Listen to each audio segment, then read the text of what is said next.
Welcome, everyone, to a special edition of the Fantasy Football Paydirt Podcast, a Fantasy Football Paydirt Podcast extra, per se. This is Gerald Glassford coming right back at you here. But would it be a Fantasy Football Paydirt Podcast or even an extra version without my good friend? He is the guru of fantasy football. You got to check out everything that's going on with what he's doing when it comes to fantasy football on the Fantasy Football Paydirt Podcast Facebook group. I'll tell you what, this week has been very active on that group. A lot of opinions have been going left and right, including anime of all things. How crazy is that? Yeah, that's funny. My good friend Matt Kirkby, he interesting enough, he was the guy when I moved out to California. I was a fantasy football player, but I really didn't get good until I started playing with Matt Kirkby because he was just so much better than everyone else. This was like 10 years ago. And I thought, you know what? I'm tired of this guy beat me, and he really caused me to step my game up. And yeah, he pops on every once in a while. He's busy now, but he's into anime, and of course, Pop Culture Cosmos covers a whole variety of things. And when he found out about that, yeah, he kind of perked up a little bit. So yeah, good stuff happening here on the show. Well, we touch on it every now and then, but as I indicated to him, since he's looking for it, we will touch more on anime on our next Friday PCC Multiverse. Cool.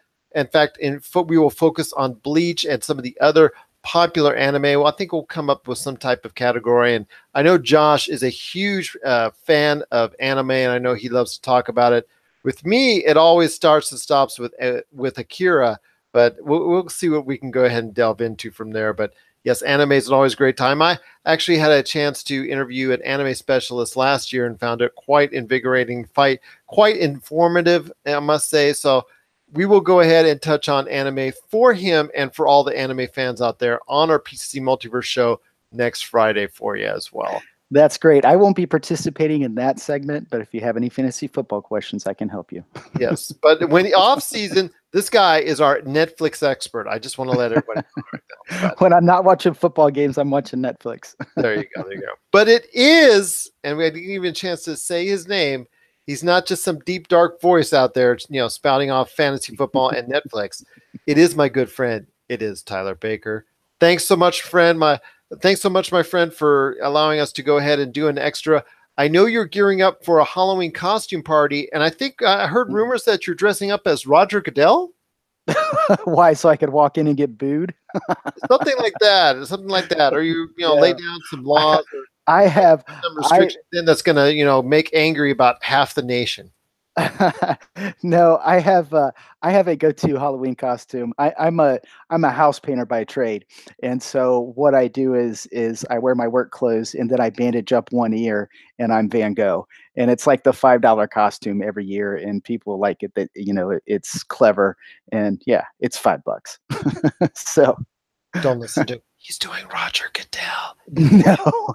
It's a good way to be hated. Man, I can't stand Roger Goodell. And I hope that they have the draft every single year in Philadelphia, because those Philadelphia fans are brutal, and they don't mind letting Roger Goodell know that they don't like him. I love it. Well, I'll tell you what. I'm not siding with him. And there's no way, shape, or form. I do not particularly... I'm not a particular fan of him either. But if I was an owner, and if you're an owner, it has under his regime, for lack of a better term, has he made them a lot of money? The owners, particularly. Oh, sure, but there you go. That stops right. It starts and stops right there. When they tell you it's not about the money, because they're not going to vote him out. Yes, it's about the money, and I know his extremely large paychecks and all that. Everybody gets up in arms over. I know I do, but if the dude makes the money, the dude makes a little common sense and some continuity.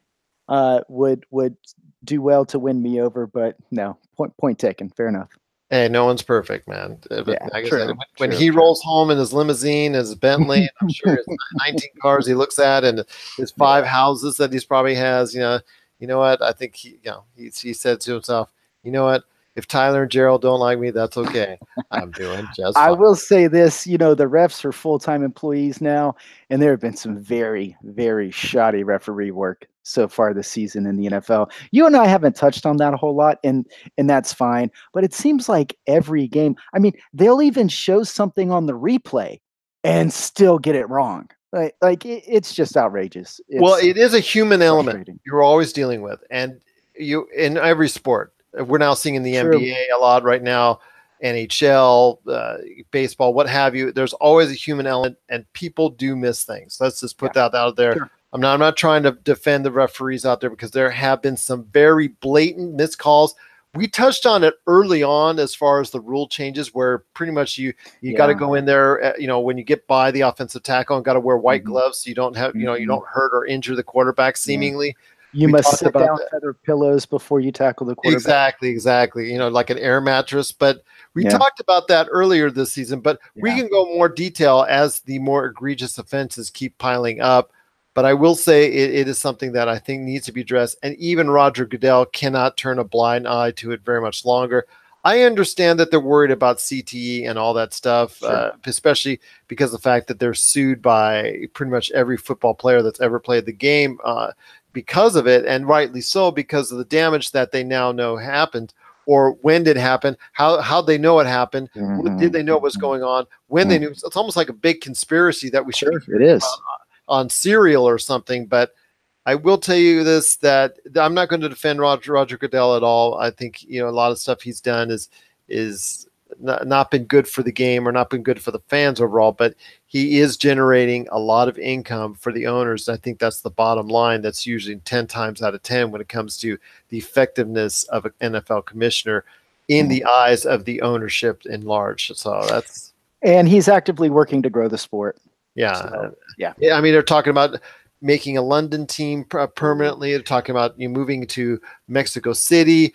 There's even been rumors of Canada. So, obviously he's embraced the Las Vegas area here when given his blessing to the Oakland Raiders moving over here. I'm sure Oakland is loving that, but we won't go into that. San Diego. I know there's issues everywhere around as far as which city should get what, but you're right. He is trying to expand the game, and for that's just a no-brainer, because most of the commissioners in the sports over the modern era have tried to do that as well, and have had similar successes. But I will say this, when it comes to Roger Goodell, he is not the most beloved figure here on this show. And, Tyler, just please stop dressing like him for Halloween. Let's move on. Let's get to actual fantasy football. Let's get to actual fantasy football. But this is an extra. That's why we could throw it in there. It's okay. But it is going to be a great weekend in the NFL. I will ask you this first off. We had touched on earlier in the week that things that we were going to touch on this episode.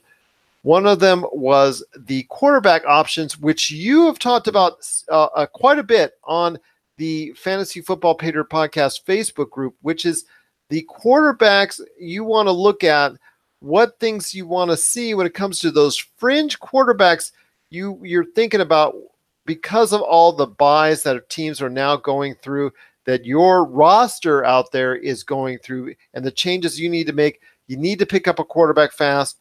Who should you be looking at, and why? Yeah, well, this answer is going to depend on the listener's specific league and their team and what their needs are. But we are on a big bye week. There's quite a few teams that are out. Next week is going to be quite some more teams. So there's probably not a whole lot out there. Andrew Luck has a good matchup this weekend against the Oakland Raiders. Andy Dalton has a good matchup against Tampa Bay. Other than that, looking at some of these, fringe quarterbacks that are most likely to be still available on the waiver wire, there's probably not a lot of them. But there are a couple guys that I see. One is Case Keenum. Not that I'm a big fan of Case Keenum. I don't think he's a really good quarterback. He has been, for as bad as his play has been, he has put some numbers up. But they've got Kansas City this week. So there's always an opportunity for a passing offense to run the numbers up on Kansas City. Now, they played them earlier in the year. The game script really had Denver not throwing the ball a lot. Keenum had 245 yards passing, no touchdowns, and interception. But that was really because I think Denver was either leading or right in that game. So Case Keenum really didn't have to do a whole lot. But anytime you have a passing offense going against Kansas City, you seem to perk up a little bit. Um, Josh Rosen, and this gets back to what happened earlier this week, where finally Mike McCoy was fired and Byron Leftwich has been promoted to offensive coordinator, which I think is a really, really good thing. Byron Leftwich was connected to the hip with Bruce Arians, and so he really understands that offense that Bruce Arians implemented the last several years. I think that's going to be really, really good for David Johnson. I think it's going to be good for the offense as a whole. And they're getting a couple of offensive linemen back this week. So there could be, at least there's an opportunity for kind of a reshaping and a good springboard for this offense to get going. And I think that that could be good for Josh Rosen. Um, he did not have a good week last week, but they are playing the 49ers, and nothing about that pass defense scares you. So this could be an opportunity for Josh Rosen to put up better numbers than he has been. Now, the last time that they played the 49ers, Rosen had 170 and 1 touchdown. I would expect the numbers to be better this time.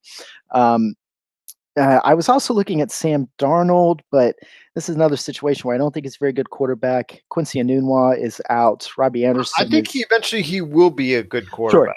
Sure. But this week, rookie, right? He's yeah. up. Yeah.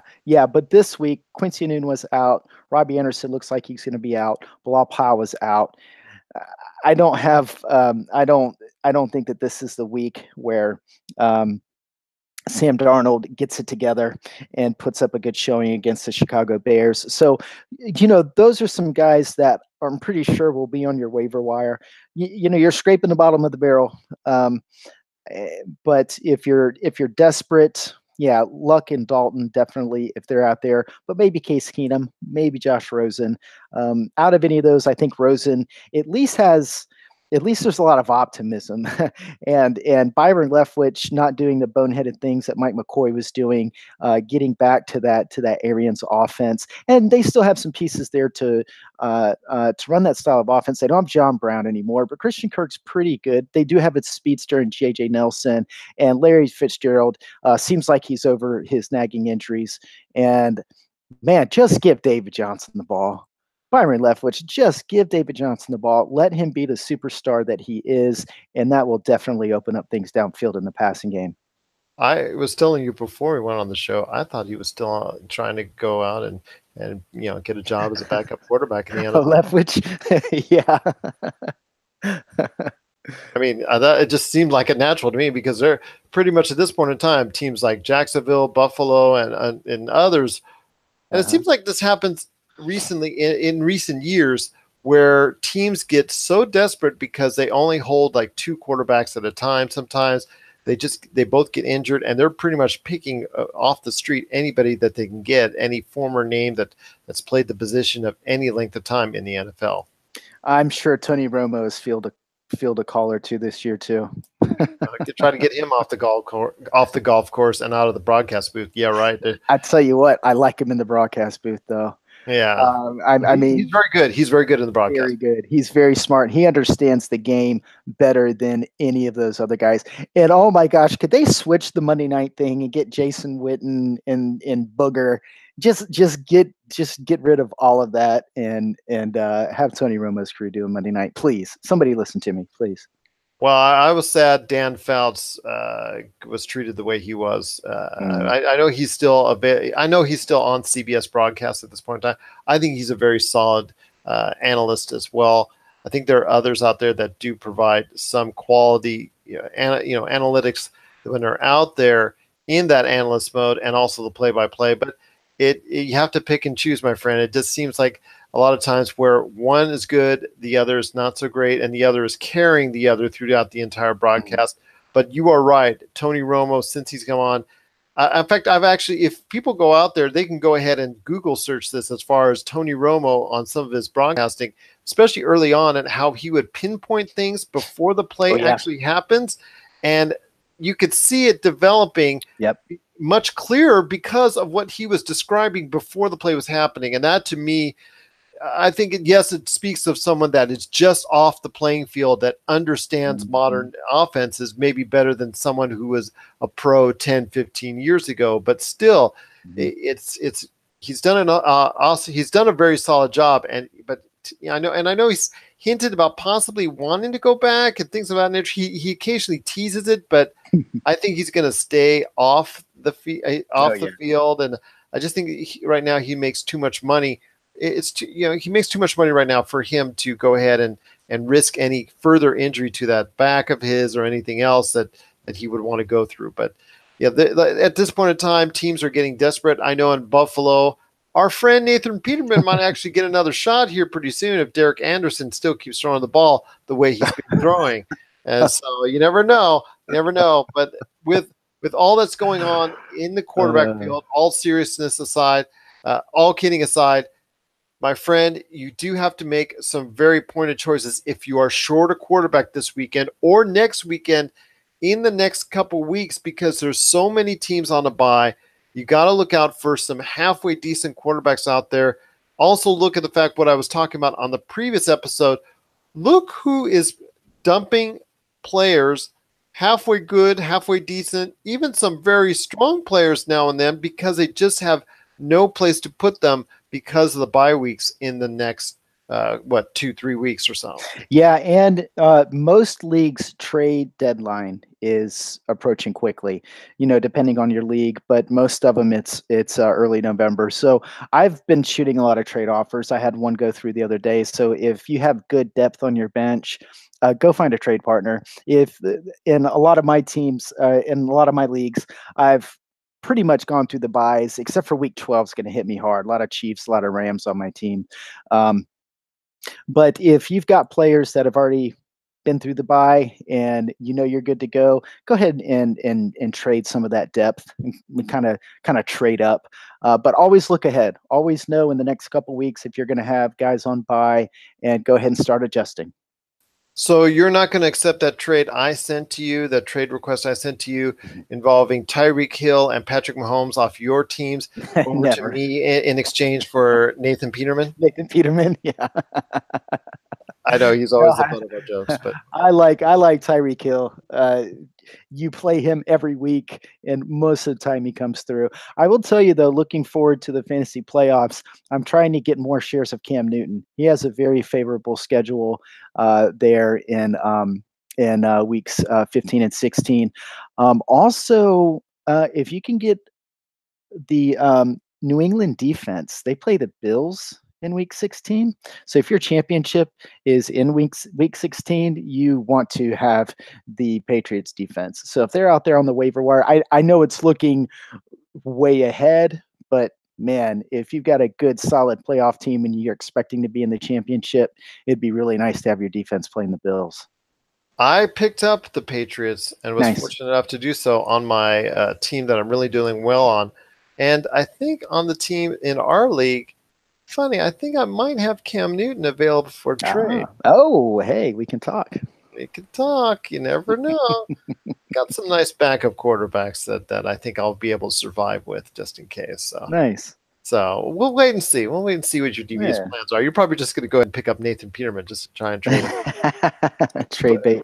Trade bait. But before we head on out, my friend, a couple things I know you wanted to pick up. A terrible injury. We obviously already covered the OC change with Byron Leftwich in Arizona, but I know there was a terrible injury you wanted to talk about for the weeks ahead with someone that you thought was really coming on as a wide receiver, and some other matchups you're looking forward to this weekend in the NFL. Yeah, unfortunately, in Thursday night's game, which was more entertaining than I thought it was going to be, Deshaun Watson really put on a show. 239 yards, threw for 5 touchdowns. Wow. Only threw the ball 20 times. So 25% of his attempts turned into touchdowns. Really good numbers, but a really important part of that offense, Will Fuller, ACL. So he is done for the year. This is going to be a pretty big hit to this offense. Kiki Cutie did not play this past game, but I don't think his injury is very serious. I would expect him to come back. Now, he's not the same type of player that Fuller is. Fuller is just an absolute burner.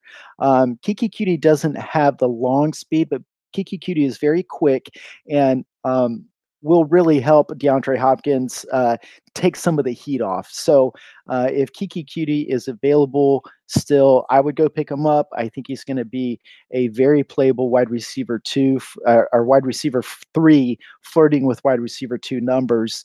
And Deshaun Watson showing that his bruised lung is not bothering him as much as it has been. And it's nice to see Lamar Miller, a good player. It's nice to see Lamar Miller having some production. But let's all just keep in mind it was against the Dolphins. The Dolphins they started out 3-0. And even at the time, I'm like, how the heck did this team, how are they 3-0?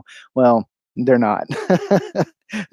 they're just not that team, and I think they're going to continue to show themselves in that way. But it was good to see Kenyon Drake getting some big plays.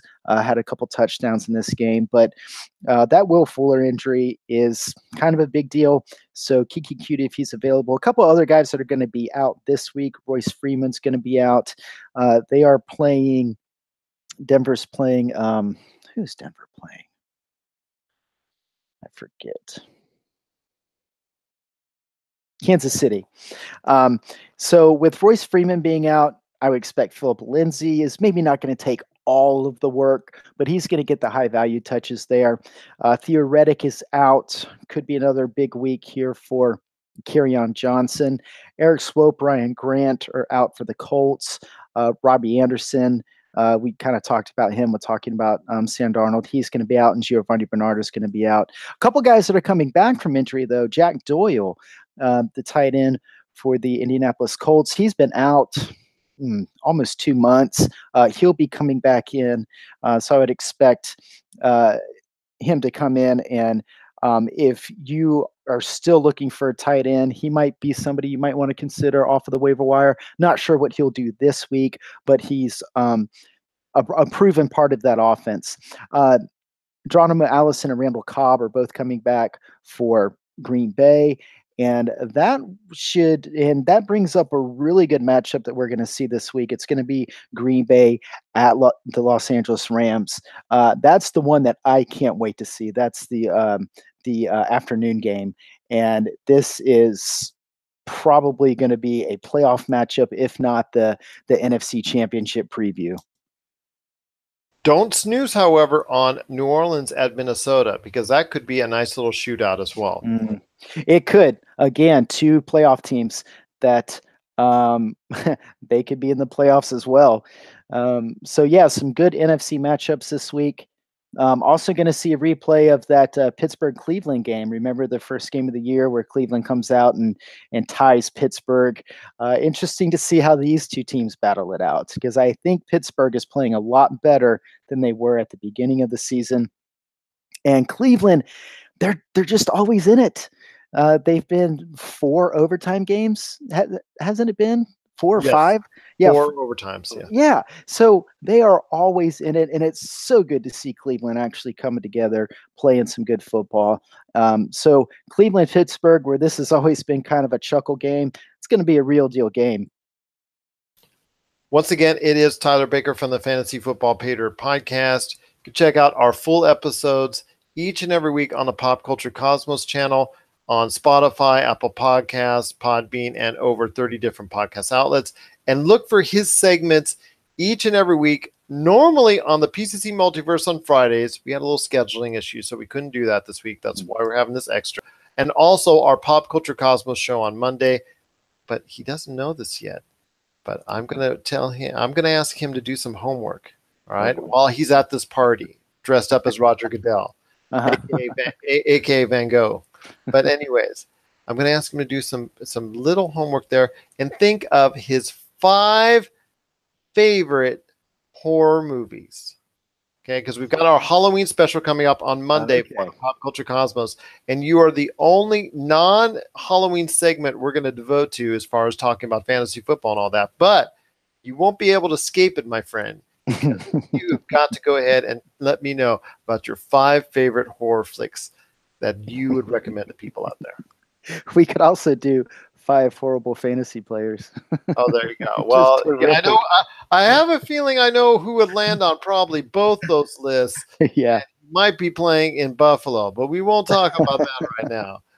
My friend, it's always great to have you on the show. Appreciate you taking the time for this Fantasy Football Pay Dirt Podcast Extra, and of course, being part of us here at the Pop Culture Cosmos.